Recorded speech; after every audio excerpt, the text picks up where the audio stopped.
That's me. So I am here to talk about why empathy is actually, I don't know if they got the lead in right, it's actually worthless. Completely and utterly worthless. Nobody should have empathy, right? I mean, this is what we aim to have in a business environment. We don't want empathy. We don't want people caring about what they do, right? This is absolutely what we want to do if we want our employees to flee the workplace, to go to the gig economy, which is very lucrative, and to create an absolutely toxic environment. But of course, that's not what we want, because we're rational, normal, functioning adults. We don't want people to hate what they do. We want them to be empowered. We want them to feel an attachment to what they do, and we want them to actually care. And so that's what I'm going to talk about today. We're going to cascade through a couple stories, a little bit of psychological theory, and then round out with 3 rules that we all need to apply, and we can apply in any situation, personal or private, in order to actually accomplish empathy. Because this isn't a session for those people who are naturally empathic. If you're naturally empathic, great, that's awesome, congratulations. Most people aren't. And so what we've got here is we've got 3 rules that you can apply regardless of how much empathy you naturally deploy. And to kind of help illustrate this, I want to bring up this quote from Dr. Maya Angelou, brilliant quote, because honestly, it perfectly transcribes exactly what's going to happen today. We're going to forget what I and many other people say. We're going to forget what we do. But there's those moments throughout this conference, serendipitous moments where we interact with somebody or we interact and we make a connection. And those moments and how we feel in them will never go away. So how do we manufacture that? How do we make it happen? And the first place that I want to start with is on these personal relationships. And so I know it's 9 a.m. and I know that it's annoying and again, I'm loud, but show of hands of the voluminous, cavernous number of people here. Who here has personal relationships? Raise your hand if you do. I can actually see you despite. Fantastic, everybody raised their hand, except for the one guy in the back who now I'm questioning if he's a serial killer. So that's terrifying. So that's good. All right, so everybody stay away from that guy. But other than that, everybody here has personal relationships. The essence of personal relationships is empathy. The essence of personal relationships is empathy. So if you were one of those people that you're like, oh, he's talking to me, I don't do empathy, I just proved you wrong. You absolutely do empathy. Every single day, every single time you care about another human soul, you deploy empathy. Now we, as rational human beings, as I've talked about, we like to organize these personal relationships into categories. And so that's where we move into these categories that we try to cluster people into, especially in our personal lives. We try to say, okay, this person's our friend, this person's a parent-child relationship. We've got our siblings. Some people have better relationships than others with their siblings. And then we have the partner, the life partner. Now those are complex relationships, and they don't mix. You don't expect a child to become a parent. Really, the only place that you start to expect a change is from friend to partner, potentially. And in those situations, it's still a very traumatic journey sometimes to get over that friend zone. But these same things translate into work. We have the same type of relationships. We just organize them differently. We organize them into friends, again, because those are universal. But then we also have leader. Ooh, fancy. A leader. Yay. I won't whisper the whole time. I'm not that creepy. But peer. We have these peers that we have these conflicts with. We compete against them sometimes for that next promotion. And then we have our work bestie. Now think about this for a second. Do we treat these people differently? Of course we do. Of course we do. We categorize them in our minds, and then we treat them differently depending on what category we have them in. If they're just a friend, they're a friend. If they're a peer, there's a little bit of a tension there. If they're a bad boss, we hate them. And we complain to our work bestie about them. So why? Why do we categorize? Why do we treat people differently? Because the fundamental aspect of this question, and this is the psychobabble, is where it goes into understanding why we treat people differently and why we find it harder to deploy empathy at work. We find it more difficult to deploy empathy at work because of what we tell ourselves about work. I don't know about you, but for, a dozen years before I stopped listening to this bad advice, I heard, leave work at work and home at home. And leave your baggage, check your baggage at the door. It's some of the worst advice you can give somebody starting out into business because it's basically saying, become fake. Just become fake. Please do. We want the fake version that is also not creative and is compliant and does what we say and nothing else. And by making those logical leaps that we tell ourselves are logic, we dehumanize them. We reduce them down to one of these titles. And so I'm going to do a little bit of experiment with you to kind of showcase how we treat people differently based on how we categorize them. So the first thing I want you to think about, and this is a mental exercise, so you don't have to raise your hand, there's no standing up or anything crazy like that. It is morning after all, and you guys are finance people, so let's be realistic, we don't like to do those things. But I want you to imagine the best person on earth. Personal life, professional life, it doesn't matter. The best person on earth. What is it like working with them, or dealing with them, or accomplishing something with them, or when you see them? If you're at a Starbucks, or you're out at the grocery store, for those of us who still buy groceries, or you're out at a restaurant and you see this person that's your best person, what's that emotional recall that you feel in that moment? Elation? Happiness? Joy? It's like Christmas, Hanukkah, where you're getting a present. It's a great feeling. Even now, the power of that relationship changes the endorphins that are firing in your brain. In this room, every single person, when you think about the best person in your existence, it releases serotonin into your bloodstream, and you start to feel better about life. That's a powerful personal relationship. But I'm going to break your zen. I'm going to break your zen because I want to talk about this person. As soon as it pops up on the screen, there it is. Your UGG person.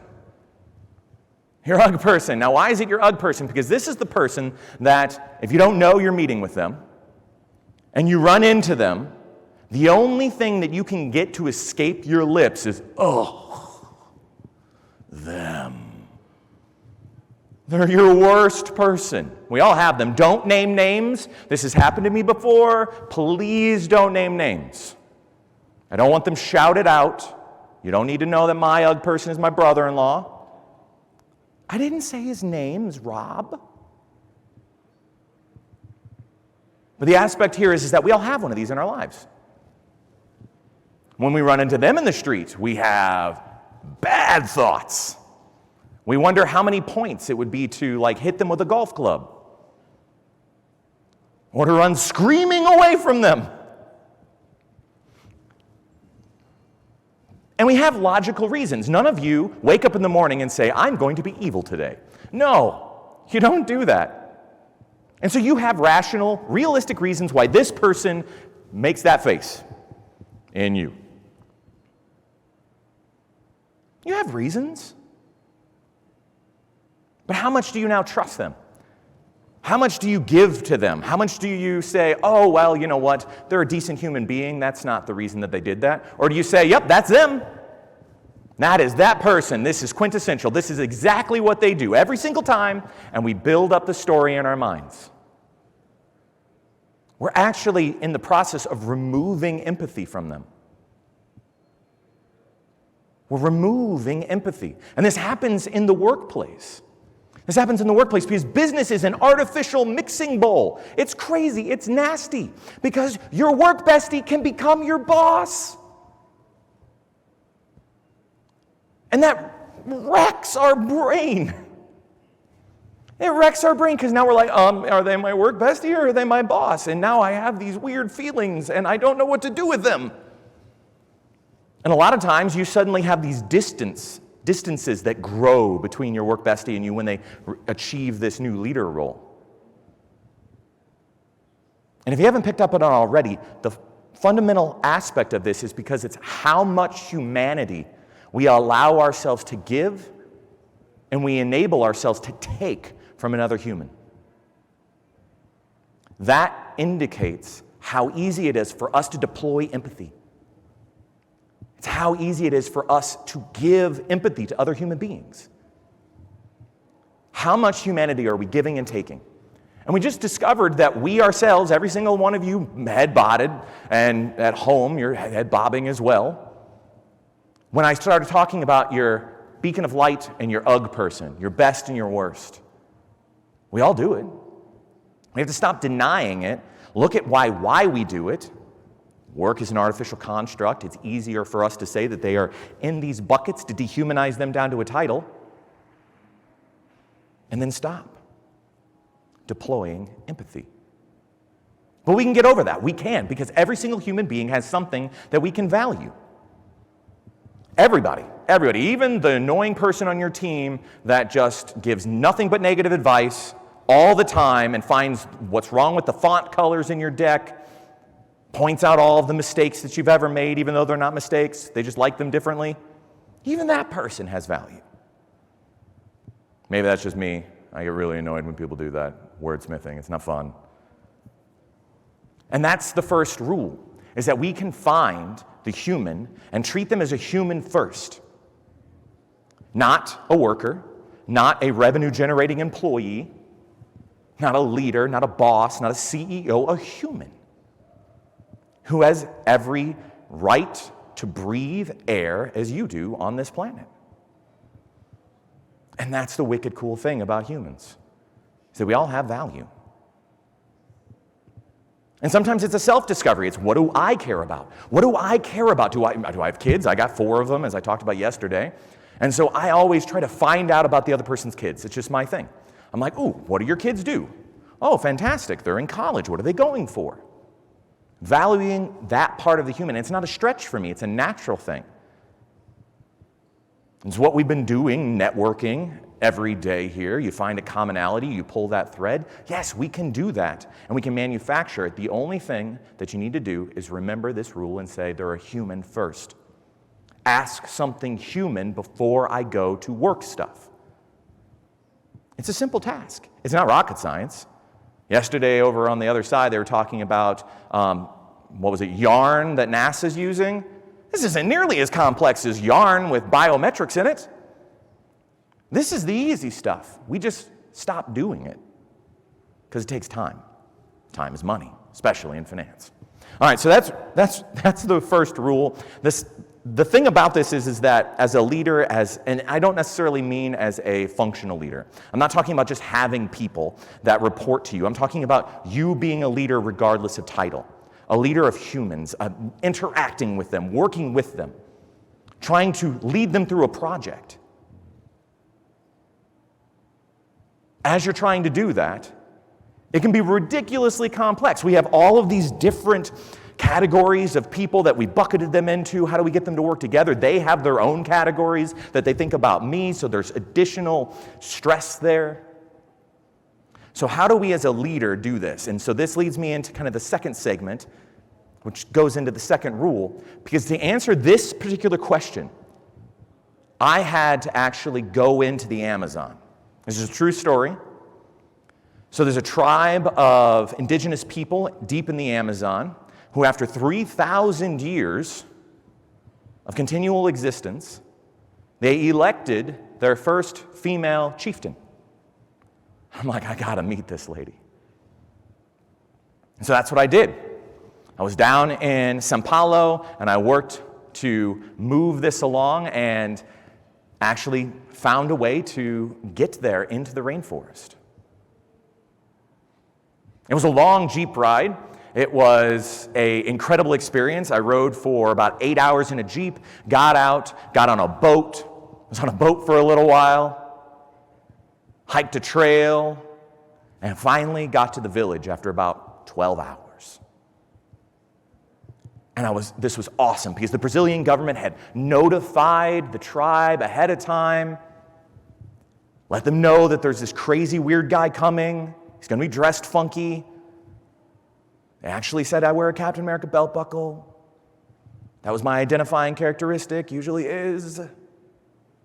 And I get there, and I get into this village, and I was so excited. I'm like Indiana Jones, this is amazing. I'm discovering a lost people. Well, I mean, they obviously weren't lost. Everybody knew where they were there. They're like, they're there. But I was super excited, and I got into the village, and I was prepared, and I was ready to go, and I walked up to somebody, and I asked for my contact. My contact's name was Gira. And I was like, Gira. And they didn't respond. I was like, okay. Translator dude that I brought with me, because I speak 2 languages, English and sarcasm, nothing else.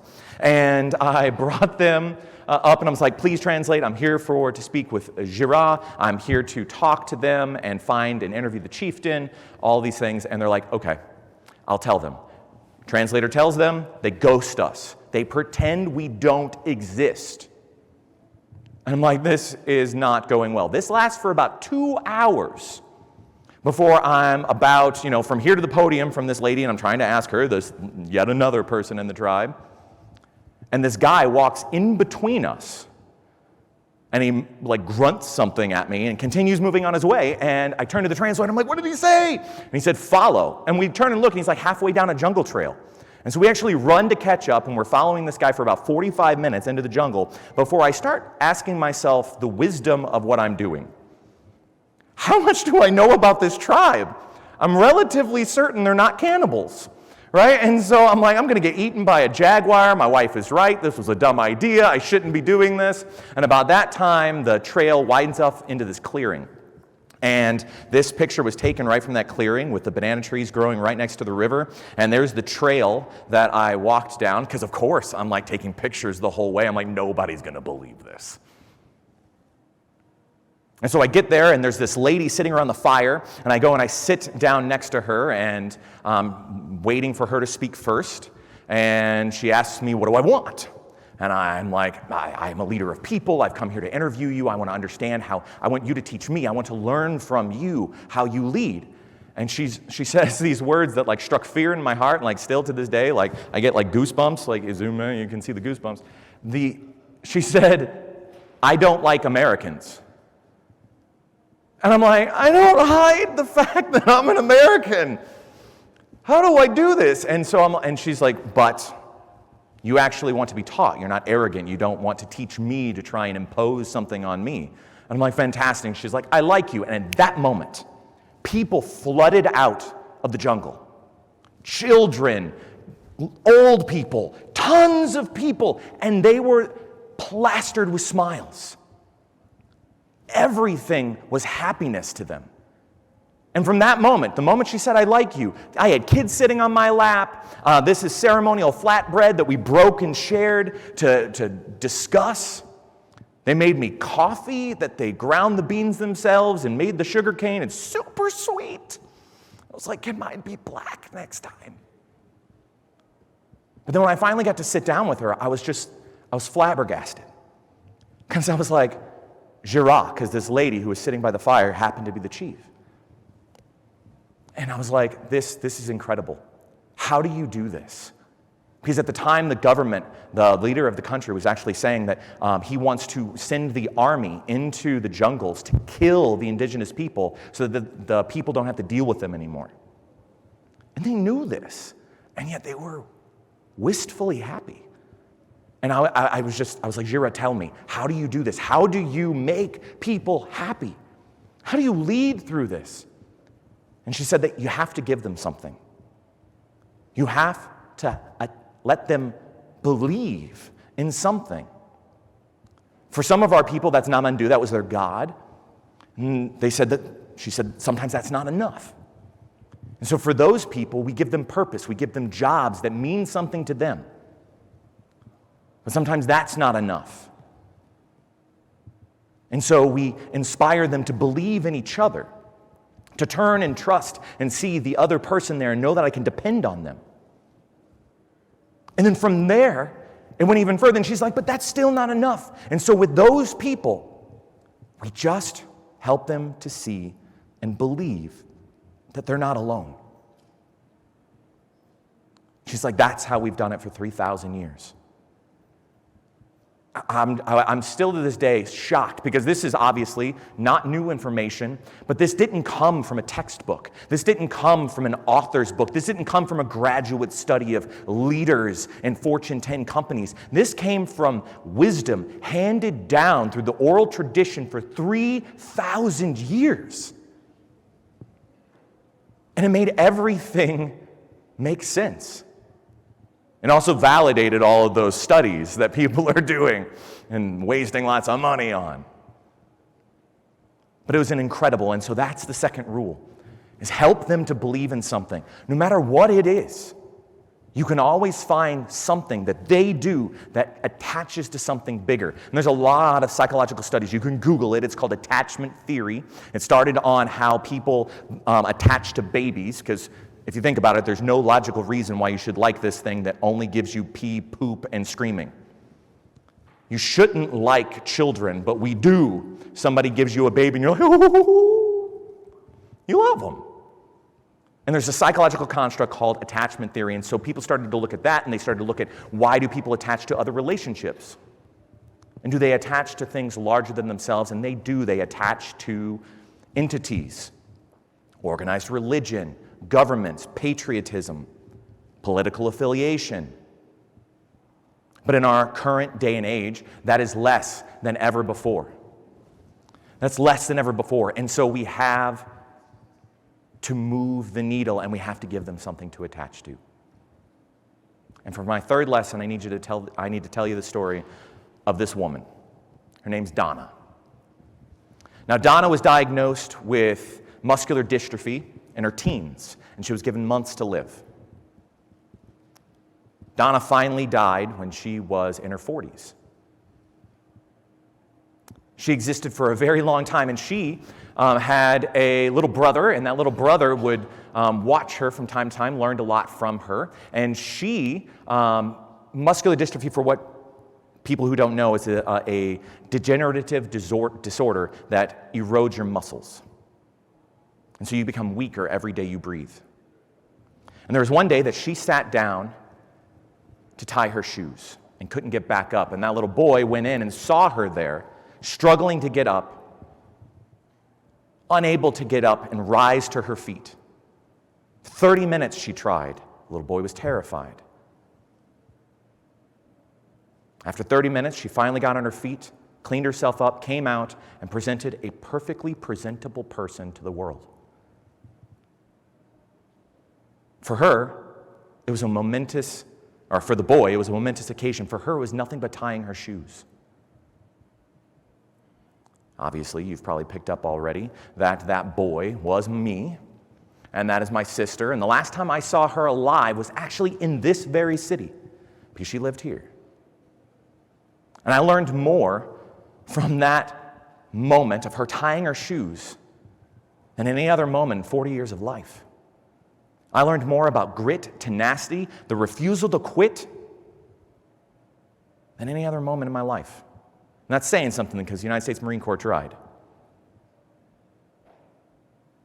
And that's the third lesson, is that it all starts with us. It all starts with you. I promise you that somebody is already watching you.